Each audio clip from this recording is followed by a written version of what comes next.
अस्सलाम वालेकुम। क्या हाल है सबका? अलग अलग सबकी ज़िंदगी में जनाब बहुत सारी खुशियाँ है। क्या मज़े की बात ये है कि मैंने ये उतार देती हूँ, मुझे नज़र नहीं आ रहा होता तो कैसे बात करती हूँ। बट एनीवे, थोड़ा सा छोटा सा व्लॉग ज़हन में आ रहा था, बातें बहुत सारी। देखो, बेटियों के घर बसाने के लिए ना, देखो मैं भी तो लड़की ही थी, मैं थी, ये हम मानते हैं। क्योंकि जब औरत बच्चे पैदा हो जाते हैं ना, वो 14 साल की भी हो ना, तो वो मिच्योर हो जाती है ज़िंदगी में। उसने माँ बनने की वो कैफ़ियत जो सबसे ज़्यादा मैं समझती हूँ कि जो आजकल की लड़कियाँ सुन के ही सी सेक्शन करवा रही होती हैं, अगर उसमें से गुज़र जाती हैं तो यकीन करें कि मैं नहीं मान सकती कि वो बच्ची है।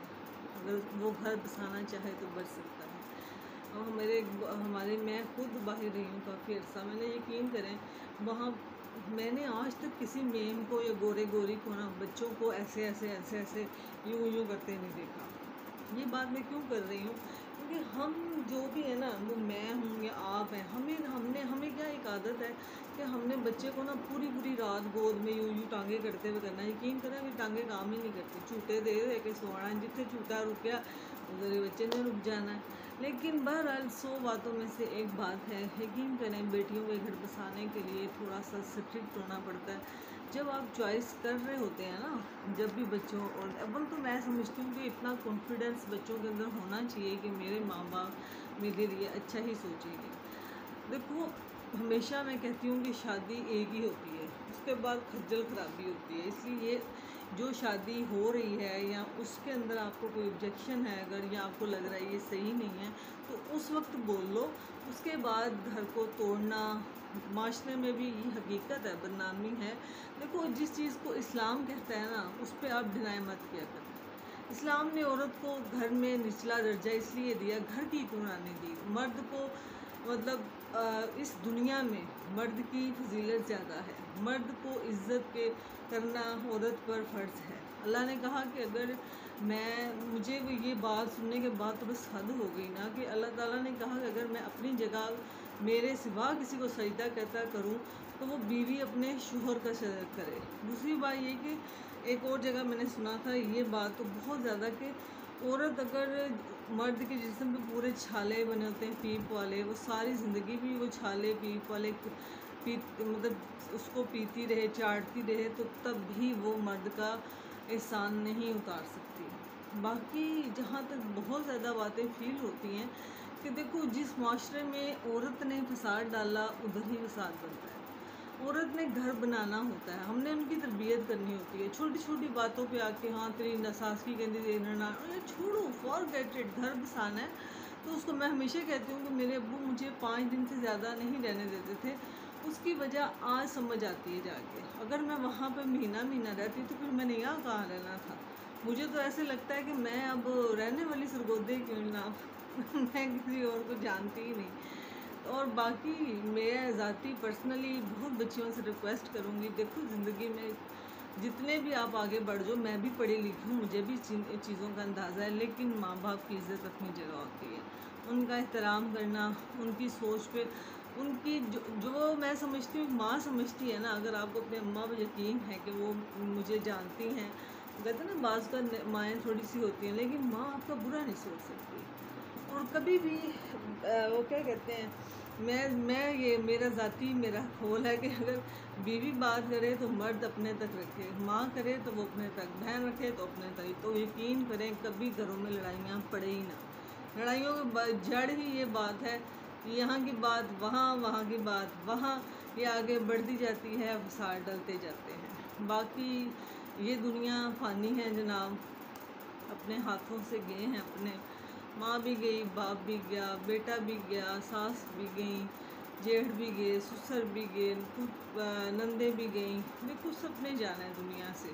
तो मैं ये समझती हूँ कि इतने ज़्यादा देखने के बाद मेरा अंदर से मान तो बहुत स्ट्रॉन्ग है। ऐसे काम करके जाओ, अपनी ज़ुबान को रोक के रखो, इस ज़ुबान से किसी को तकलीफ़ मत दो।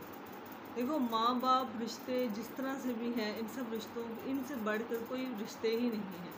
उस क़यामत वाले दिन, अब तो मैंने ये एक नॉर्मल ख़बर होती है कि माँ को मारा जा रहा है, मैं खुद एक बहुत बड़े ड्रामे में से गुजर रही हूँ। कहने का मकसद ये है कि मैंने एक दिन मेरे मुंह से ऐसे बेसाख्ता निकला, मैंने कहा यार लगता हूँ जो नस्ल आ रही है ना हमारी वो है ही बदतमीज़। क्योंकि हर जब भी हम मिलते हैं या जब बात हो रही होती है पुरानी फ्रेंड से तो यही होती है यार बच्चे बदतमीज़ लोग हैं। उनको मतलब मारने का कॉन्सेप्ट हमने ख़त्म किया ज़िंदगी से कि नहीं जी मारना नहीं, प्यार से मार नहीं तो प्यार। वो फिर बच्चे बिगड़ जाते हैं बच्चों के पास। और मुझे जहाँ तक ज़ाती एक एक्सपीरियंस है, मैं कहती हूँ कि बच्चों को चॉइसेस ज़रूर दें, अपना फ़र्ज़ अदा कर दें। बेशक इसको आप डिप्लोमेसी कहें, मुनाफ़क़त कहें, लेकिन आप अपना रोल अदा ज़रूर करें ताकि बच्चे के दिमाग में वो बात रहेगी ज़रूर कि मेरी माँ ने मुझे इस चीज़ से मना किया था।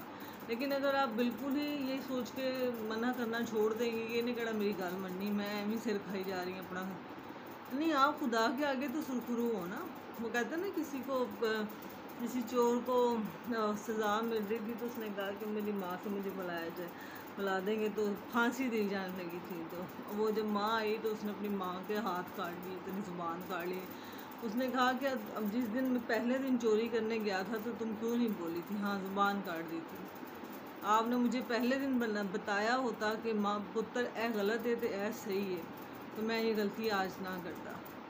तो कहने की बात ये है कि ये हकीकत भी है, अगर आपके दिमाग से बात को गुजारा जाए ना तो वो कहीं ना कहीं माइंड में रहती है। अगर आप बिल्कुल ही बच्चों को ये कह के इग्नोर कर दो ना और अपनी ज़िंदगी है, तुम लोगों ने क्या ज़िंदगी बनानी है। अगले देखो एक नस्ल जा रही है, एक आ रही है, फिर स्टॉप लग रहा है, फिर आगे जा रही है, ज़िंदगी का निज़ाम है।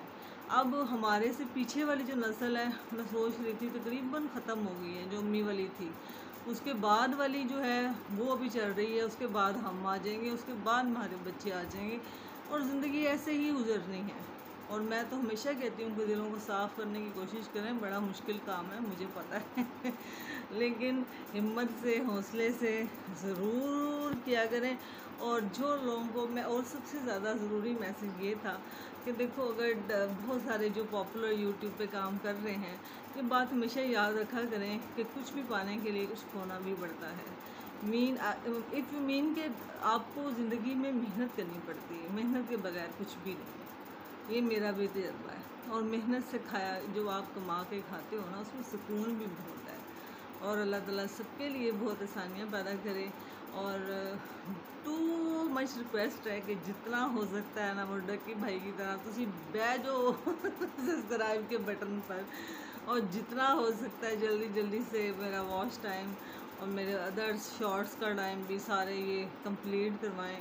इंशाल्लाह मैं अपने एक मेरा जो भी एम है अल्लाह ताला, बस ये थोड़ी सी कमी मैंने आज बहन से भी शेयर कर दी। मैंने कहा एक बड़ी एक कभी फील होता है ना जब ये कि मैं फ़ोन किसको कहूँ करके कहूँ कि माँ दुआ करना, बड़ी तकलीफ़ होती है। वो यही बात उसने भी आगे से मेरी तरह सेम कहा कि मैं इन चीज़ों को अल्फाज नहीं देती इसलिए कि दिमाग काम करना छोड़ जाता है। तो बाकी हकीकत है कि जब बच्चों को कदर नहीं है ना, जिंदा माँ बाप है, हम एक लम्हे को तरसते हैं, इतनी दूर है कब्रिस्तान भी नहीं जा सकते। आज दोस्त को कहा कि भी अम्मी की कब्र की, अब्बू की कब्र की तस्वीर बना के भेजना, तो उसने फिर मुझे वीडियो कॉल की वहाँ जाके, फिर मैंने देखा तो यकीन करें आंसू थम ही नहीं रहे थे।